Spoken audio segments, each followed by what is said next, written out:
This is our 89th practice question. A construction project is along the multiple phases of the project to overlap to save time and money and to allow for better resource utilization. What type of phase relationships are being employed in this scenario? Option A, overlapping phase relationship. Option B, sequential phase relationship. Option C, start to start phase relationship. Or option D, finish to start phase relationship. And the correct answer is A.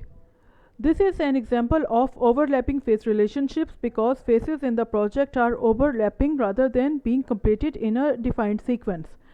Option B is incorrect because sequential phase relationships required that each phase of the project be completed before the next phase of the project ends.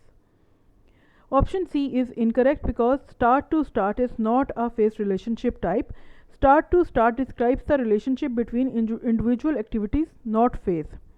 Option D is incorrect because finish to start relationship are not used to describe phases, rather they are type of relationship among project activities. Thank you.